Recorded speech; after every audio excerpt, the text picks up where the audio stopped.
வக்ரதுண்ட மகாகாய சூரியகோடி சமப்பிரபக அவிக்னம் குருமே தேவ சர்வகாரியேஷு சர்வதா.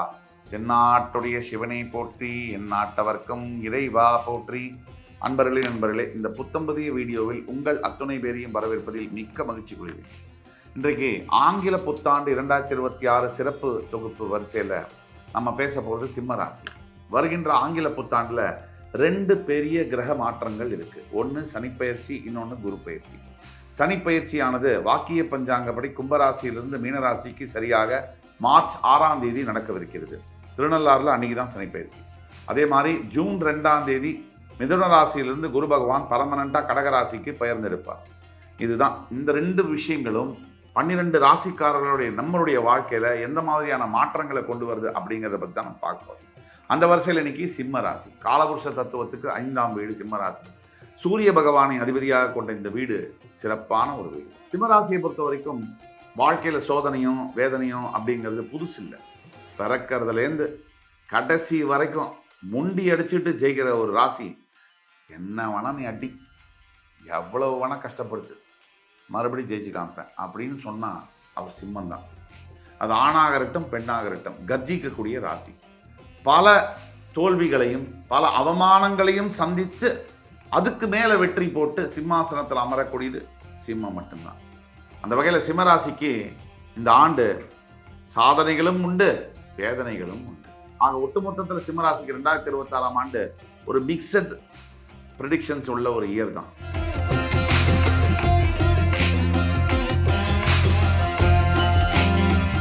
சிம்மராசியை பொறுத்த வரைக்கும் 2026ஆம் ஆண்டு சனி பகவான் உங்களுக்கு அஷ்டமஸ்தானத்துக்கு போகிறார். மார்ச் 6ஆம் தேதி. இது அஷ்டம சனி காலகட்டங்கள்.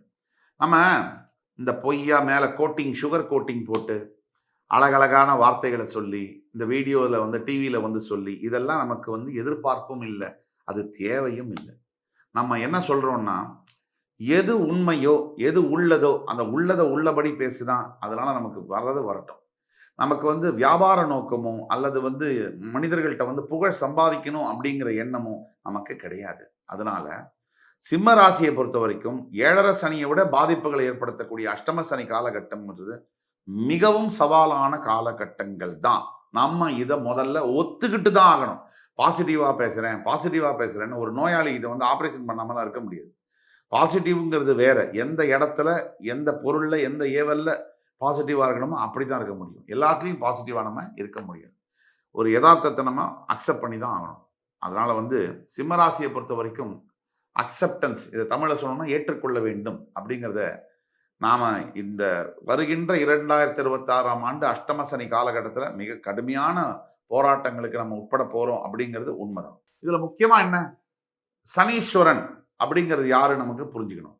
சனீஸ்வரன் நமக்கு வீட்டில் அப்பா யாரு, இல்லை வீட்லேயே ஒரு யாரையா திட்டணும்னு வச்சுங்க, சனியே உன் வாயில சனி, இப்படி தான் பேசுவோம். சனீஸ்வரன்கிறது யார் அப்படின்னா, எல்லா கெட்ட பேரையும் வாங்கிட்டு நல்லது செய்கிறது தான் சனி.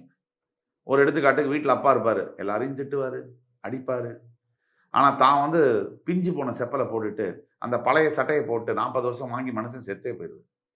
ஆனால் வாழும் போது அவருடைய அருமையோ பெருமையோ எவனுக்கும் தெரியாது. அந்த ஆள் இல்லை அப்படின்னா தான் அவருடைய சட்டை வாசம், அதை பற்றி நினைச்சு அழாத ஒரு மகன்களோ மகள்களோ இருக்கவே முடியாது. அப்படி சனீஸ்வரனும் மனிதனை பக்குவப்படுத்துறதுக்கும் அடுத்த நிலைக்கு வாழ்க்கையில் எடுத்துட்டு போறதுக்கும் சனீஸ்வரன் நிறைய அனுபவங்களை தருகிறார். சில புத்தியற்ற நபர்கள் அதை அடியாகவும், சில புத்தியுள்ள நபர்கள், ஞானம் உள்ளவர்கள் அதை அனுபவமாகவும் பார்க்கிறார்கள். 2 பேருக்கும் ஒரே பலன்தான். நம்ம எப்படி எடுத்துக்கிறோங்கிறத பொறுத்து தான் நம்மளுடைய வாழ்க்கை அமையுது. அப்படிப்பட்டதில் பார்க்கும்போது அஷ்டம சனி காலகட்டங்களில் நீங்க அனுபவமா எடுத்துக்கணும், அடியாக எடுக்கக்கூடாது. கிட்டத்தட்ட ஜூன் 2ஆம் தேதிக்கு முன்பு நீங்க ஏதாவது சேர்த்து வைக்கணும், பொருள்லாம் வச்சுன்னா சேர்த்து வச்சுக்கிறது நல்லது. ஜூன் 2க்கு பிறகு கொஞ்சம் பணத்துல கடுபடி ஏற்படும். இதை நம்ம கணக்கில் எடுத்துக்கிட்டு தான் ஆகணும். இப்போ ஜூன் மாதம் 2ஆம் தேதிக்கு பிறகு குரு பகவான் 12ஆம் இடத்துல உச்சம் பெறுவார். இப்போ 11ல் குரு இருக்கும்போது லாபம்னு சொல்றோம். 5ஆம் அதிபதி 12ல் மறையிறது அப்படிங்கிறது சில பிரச்சனைகள் தான். இதுல எங்க கேர்ஃபுல்லா இருக்கணும், குழந்தைகளுடைய உடல் நலம், குழந்தைகளுடைய படிப்பு, குழந்தைங்க காதல் கீதல்னு கண்ணாபின்னான்னு மாட்டிக்காம இருக்கிறது, சரியா படிக்காம இருக்கிறது, டைவர்ட் ஆகிறது மைண்டு, போதை பழக்கங்களில் ஈடுபடுறது, இது மாதிரியான விஷயங்கள்ல நம்ம ஜாக்கிரதையா குழந்தைகளை கண்காணிச்சுட்டே இருக்கணும். ஆக பெத்த அப்பா அம்மாவுக்கு என்னன்னா, நாம அனுபவிக்க முடியாததெல்லாம் நம்மளோட பசங்க அனுபவிக்கணும் அப்படிங்கிற எண்ணம் இருக்கிறதுங்கிறதுல தப்பில்லை.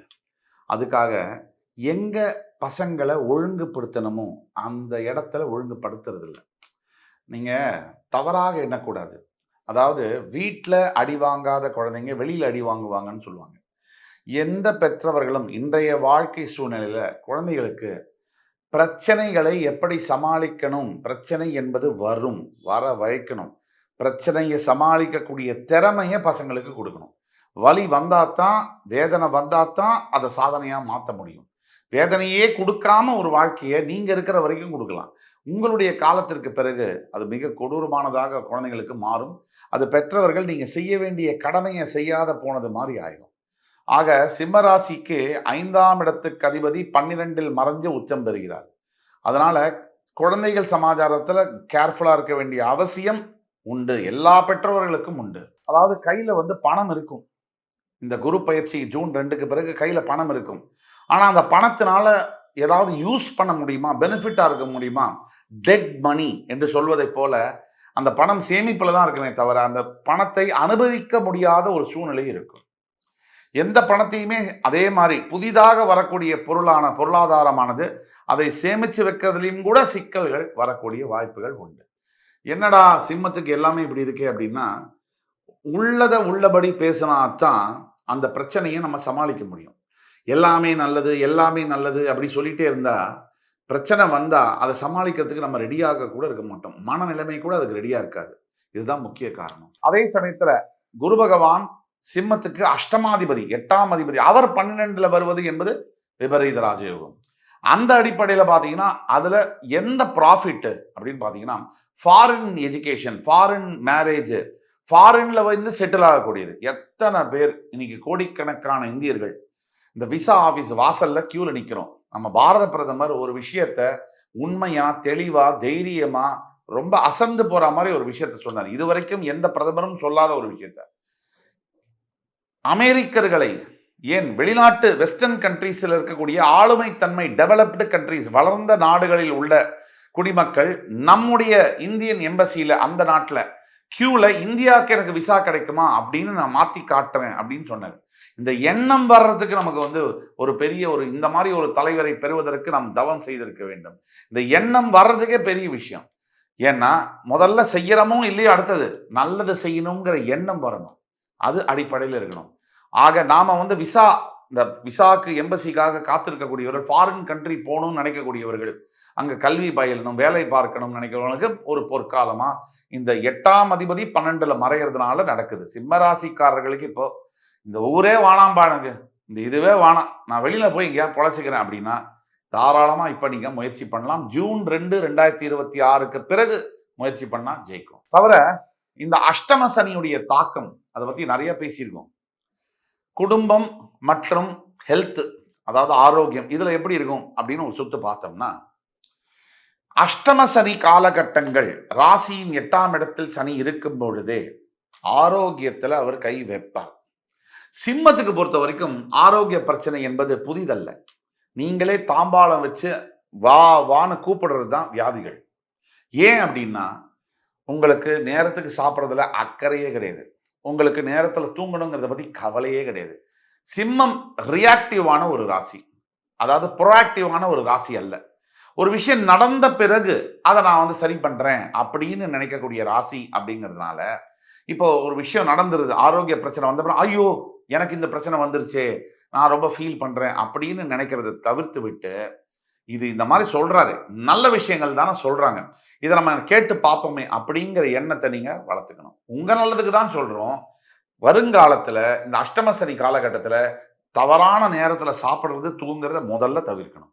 இதுக்கு அப்பாற்பட்டு ஏதாவது பிரச்சனை வந்துன்னா உடனடியா மருத்துவர் அணுகி அந்த பிரச்சனை என்னங்கிறத நம்ம தீவிரமா விசாரிச்சு பார்க்கணும். 1க்கு 2 டெஸ்ட் 2 இடத்துல எடுத்து அது ஓகே ரெண்டும் ஒரே மாதிரி இருக்கா கம்பேரிசன் பண்ணி பார்த்து வைத்தியம் பண்ணிக்கிறது நல்லது.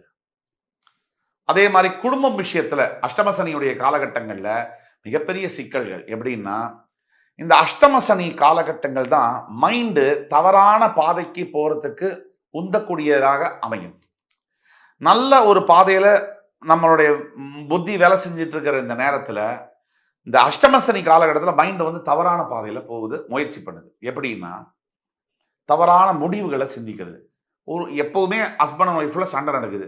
ஒரு நாள் அந்த கணவனுக்கு தோணுது, இன்னைக்கு சண்டை போட்டா இந்த வார்த்தையை சொன்னா இவளை சும்மா விடக்கூடாது, இவளை வீட்டை விட்டு வெளியில அனுப்பணும், இல்ல நாம வீட்டை விட்டு சொல்லாம கொள்ளாம வெளியில போகணும்.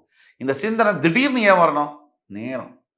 விநாச காலே விபரீத புத்தி. நமக்கு நேரம் சரியில்லைன்னா நம்ம எண்ணங்களும் சரியா இல்லை. இதனால தான் எப்பவுமே நடக்கிற சண்டையில கூட ஒரு நாள் அந்த பிரிவு என்பது ஏற்பட்டு விவாகரத்து வரைக்கும் அதை தூக்கிட்டு போகுது. இதை நீங்க அலர்ட்டா புரிஞ்சுக்கணும். கான்சியஸா உங்களுக்கு இந்த அவேர்னஸ் வந்து இருக்கணும்.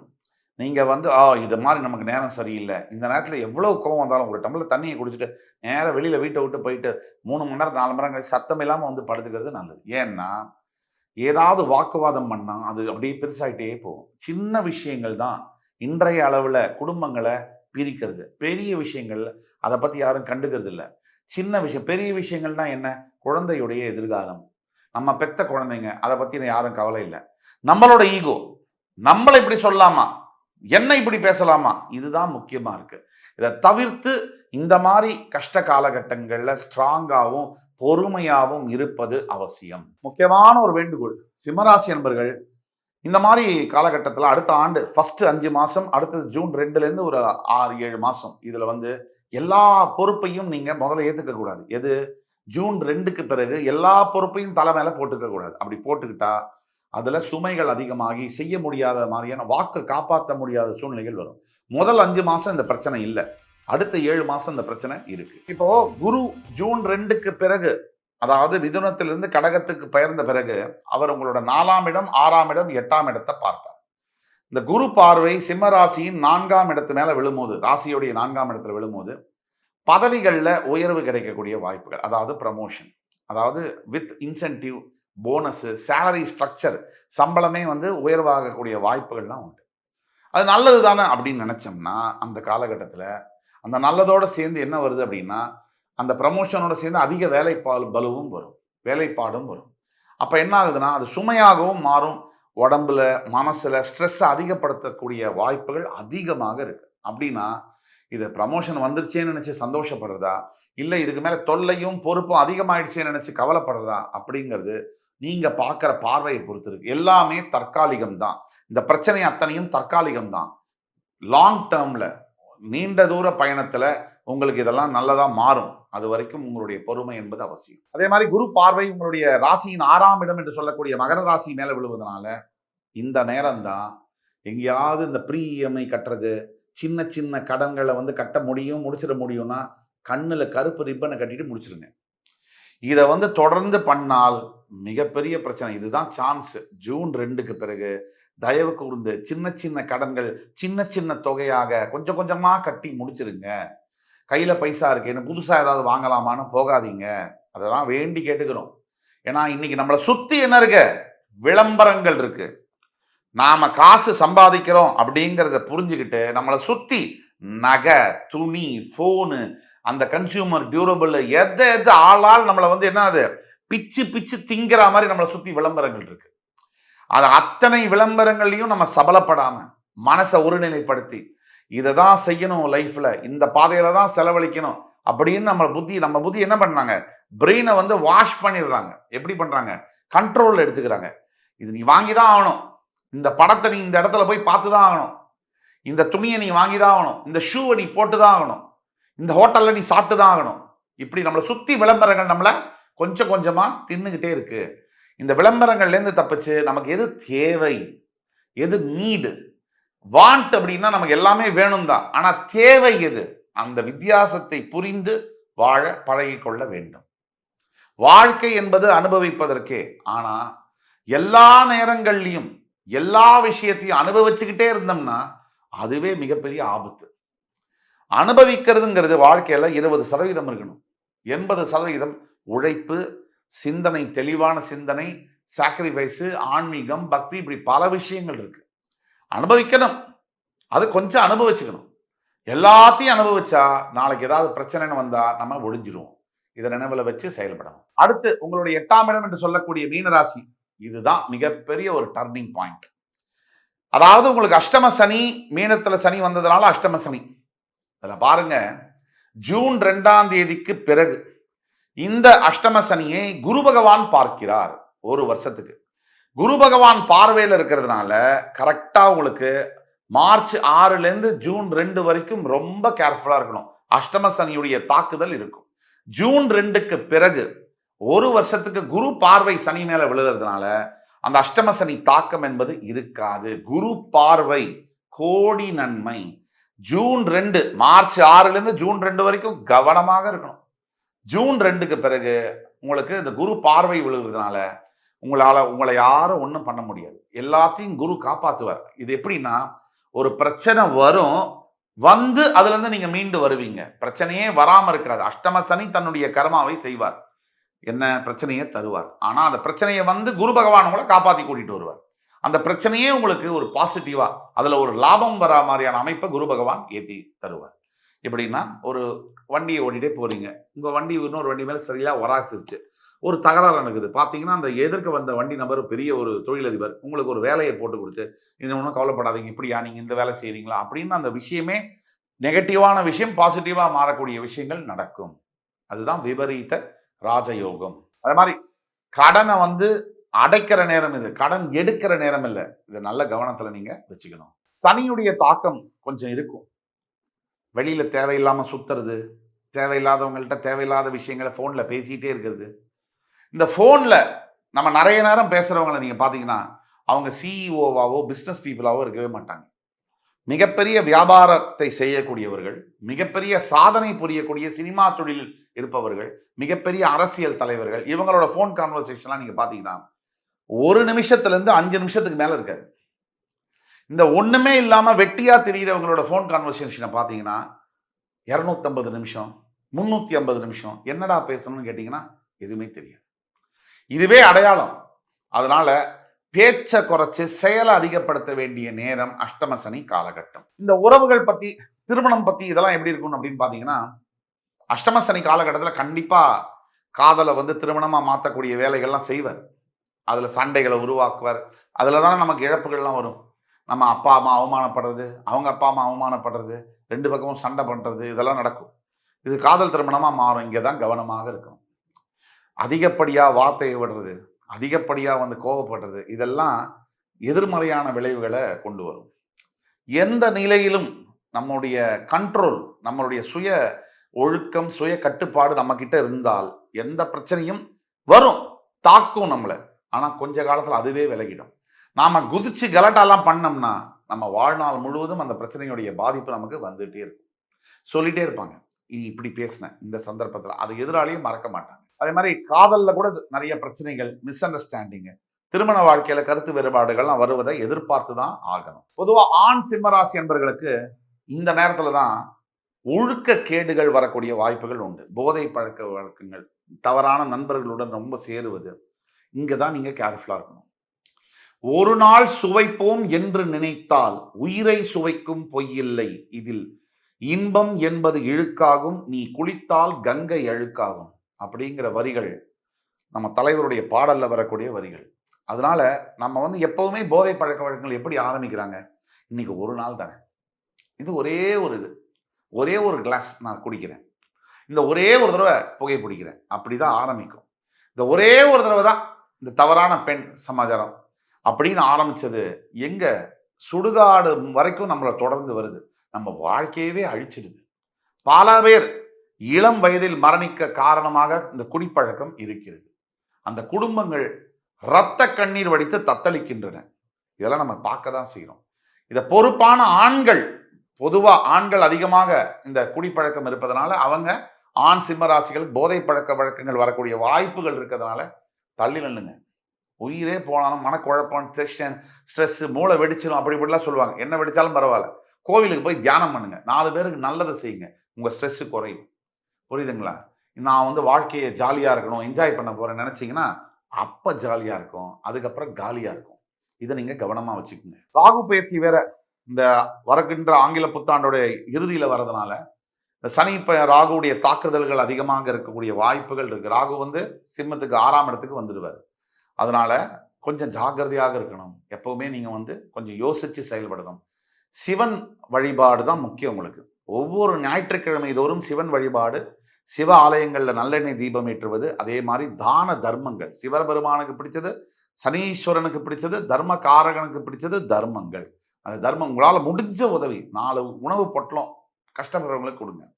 இந்த தேவையில்லாத குடிப்பழக்கம் எவ்வளவோ செலவழிக்கிறீங்க. ஒரு 4 பேருக்கு ஒரு சாப்பாட்டுக்கு உதவி பண்ணா தப்பா ஐயா? அத பண்ணுங்க.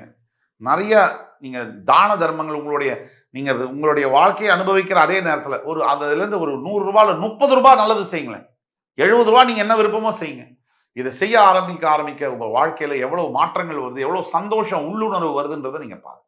அடுத்தவங்களுக்கு நல்லது செஞ்சு அவங்க அதுல பயனடைஞ்சு சிரிக்கும் போது, அதை பார்க்கும் போது அந்த சிரிப்புல கண்டிப்பா நம்ம கடவுளை பார்க்க முடியும். இது சத்தியம். ஒரு தடவை முயற்சி பண்ணி பாருங்க. அதே மாதிரி சிம்மராசிக்காரர்கள் ஒரு நாக பிம்பத்தை வீட்டுல வச்சு பூஜை பண்றது இந்த ஆண்டு ரொம்ப நல்ல பலனை தரும். சிவனுக்கு அபிஷேகம் செய்வது, பால் அபிஷேகம் செய்வது, முடிந்தால் திருநாகேஸ்வரம் சென்று அங்க கர்ப்பகிரகத்தில் இருக்கக்கூடிய நாகநாத சுவாமிக்கு அபிஷேகம் செய்வதெல்லாம் நல்ல பலனை தரும். முக்கியமா அஷ்டமசனி காலகட்டத்தில் சிம்மராசி அன்பர்கள் தினமும் தியானம் செய்தல் வேண்டும். கண்டிப்பாக தியானம் செய்ய வேண்டும். மனதை ரொம்ப லயிச்சு ஒருநிலைப்படுத்தி தியான பழக்கத்தில் இந்த தியானமே உங்களை எல்லா விதமான பிரச்சனைகள்ல இருந்து காப்பாற்றும். இந்த தியானத்துடைய சக்தி செய்ய தான் ஒரு 90 நாள் தியானம் செஞ்சு பாருங்க. அதுக்கப்புறம் உங்களுடைய வாழ்க்கையுடைய பாதையே வேற மாதிரி இருக்கும். என்ன மந்திரத்தை சொல்லி தியானம் செய்வது? ஓம் நமோ நாராயணாய நமக, ஓம் நம சிவாய. இது நீங்க பெருமாள் பக்தராக இருந்தாக ஓம் நமோ நாராயணாய, சிவபக்தனாக இருந்தாக ஓம் நம சிவாய. இதை செய்யுங்க போதும். பெரிய மந்திரங்கள் தெரியணுன்ற அவசியம் இல்லை. தெய்வத்தை உணரத்துக்கு நம்ம பக்தி தான் தேவையே தவிர மந்திரங்கள் அடுத்தபடி. நம்ம உண்மையான பக்தி இருந்தா கண்ணப்ப நாயனார் கூட 63 நாயன்மார்களை ஒருத்தர் ஆனார். அந்த மாதிரி ஆக முடியும். உண்மையான பக்தியை மட்டும்தான் கடவுள் ஏற்றுக்கிறார். ஒட்டுமொத்த பலன்கள் அப்படின்னு பார்க்கும்போது தொழில் வேலைகள்ல புதிய பலன்கள், அதாவது புதிய பொறுப்புகள், புதிய வேலை வாய்ப்புகள், பெரிய பொறுப்புகள், இதெல்லாம் நம்ம பார்க்கிறோம். வருமானம் அப்படின்னு பார்க்கும்போது வருமானம் அதிகமாக வருவது உண்டு. ஆனா சேமிப்பு என்பது குறையும், செலவுகள் அதிகமாகும். குடும்பம் அப்படின்னு பார்க்கும்போது நிறைய பொறுமைகள் இருக்க வேண்டும். அதே மாதிரி பொறுப்புகள் நிறைய சேரும். பொறுப்புகளோடு சில சிரமங்களும் வந்தாலும் பொறுத்து இருக்க வேண்டும். திருமணம், உறவுகள், இந்த மாதிரி விஷயங்கள்ல சோதனையான காலகட்டங்கள். எளிமையா பொறுமையா கடமையை செஞ்சா உங்களோட வாழ்க்கை நிம்மதியா இருக்கும். அது மாதிரி உறவுகள்லயும் அதே மாதிரிதான். கல்வி அந்த மாதிரி விஷயங்கள்ல மேன்மை காணப்படும். நிறைய சிறந்த கல்வி, பிடிச்ச கல்வியை பிடிச்ச இடத்துல படிக்கக்கூடிய வாய்ப்புகள்லாம் கிடைக்கும். ஆரோக்கியத்துல பாத்தீங்கன்னா நரம்பு சம்பந்தப்பட்ட பிரச்சனைகள் வரக்கூடிய வாய்ப்பு உண்டு. சோர்வா இருக்கும், மனசும் சரி உடம்பும் சரி. ஆன்மீகத்துல பாத்தீங்கன்னா சனீஸ்வர பகவானை, ஈஸ்வர பகவானை வழிபட உங்களுடைய சக்தி என்னன்னு உங்களுக்கே தெரிய வரும். ஒட்டு மொத்தத்துல இந்த 2026ஆம் ஆண்டு சிம்மராசிக்கு முதல்ல சோதனை, பிறகு சாதனை. சோதனையை சந்திச்சாதான் சாதனை. அது இல்லைன்னா ஒண்ணுமே பண்ண முடியாது. யாரு கஷ்டப்படுறானோ அவனாலதான் மிகப்பெரிய விஷயங்களை சாதிக்க முடியுது. அதுல மாற்று கருத்து இருக்க முடியாது. ஆக சிம்மராசி சாதனைக்கு பெயர் போன உங்களுக்கு இது சொல்லி புரியணுங்கிற அவசியம் இல்லை, உங்களுக்கே தெரியும். அப்ப சிம்மராசி அன்பர்களுக்கு வருகின்ற ஆங்கில புத்தாண்டு அற்புதமான ஆண்டாக அமைய எல்லாம் வல்ல முருகப்பெருமானை வேண்டி அமைகிறேன். இந்த எபிசோடு உங்களுக்கு பிடிச்சிருக்கும்னு நம்புறேன். அடுத்து வரும் காணொலியில் வேறொரு சந்தர்ப்பத்தில் மறுபடி என் அருமை சிம்மராசி நேயர்களை சந்திக்கும் வரை உங்களிடமிருந்து விடைபெறுவது உங்கள் சுபாஷ் பாலகிருஷ்ணன். நன்றி, வணக்கம், வாழ்க வளமுடன்.